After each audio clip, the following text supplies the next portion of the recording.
네, 헌정사상 초유의 현직 대통령 구속이 현실화된 상황 속 용산 대통령실은 야권 정치인들과의 형평성에 맞지 않는 결과라고 주장했습니다. 용산에선 날이 밝는 대로 참모진 주재회가 열릴 걸로 보입니다. 취재기자 연결해 자세히 알아봅니다.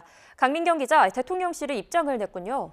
그렇습니다. 대통령실 고위 관계자는 새벽 4시 11분쯤 취재진에게 낸 입장문에서 헌정사상 처음으로 현직 대통령이 구속된 사태에 대해 다른 야권 정치인들과 형평성에 맞지 않는 결과라고 주장했습니다.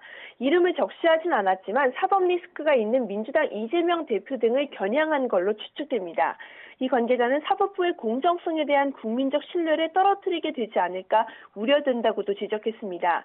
윤석열 대통령의 지지자들이 서부지방법원 앞에서 격양된 모습을 보이는 상황 속에 대통령실 고위 관계자가 야권 수사를 거론하며 사법부를 직격한 거라 파장이 적지 않을 전망입니다. 앞서 정진석 비서실장을 포함한 참모진은 어제 TV 생중계 등으로 윤 대통령의 출석 상황을 지켜본 걸로 알려졌습니다. 어제 윤 대통령이 직접 영장심사에 출석해서 변론한 만큼 참모진 사이에서는 희망 섞인 기류가 읽히기도 했는데요. 그러나 최악의 상황을 맞닥뜨린 만큼 대통령실 역시 반발 기류가 적지 않은 거란 해석이 나오고 있습니다. 일단 대통령실은 날이 밝는 대로 정진석 비서실장 주재의 수석 비서관 회의를 열고 윤 대통령 구속에 따른 향후 대응 방안을 논의할 걸로 보입니다.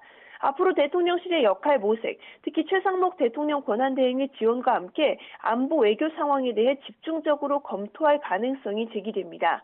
일각에선 윤 대통령이 영장심사 전에 윤석열의 편지란 제목으로 첫 옥중 메시지를 올린 만큼 추가 메시지가 나올 가능성도 배제할 수 없어 이 부분에 대해서도 촉각을 곤두세우는 분위기입니다.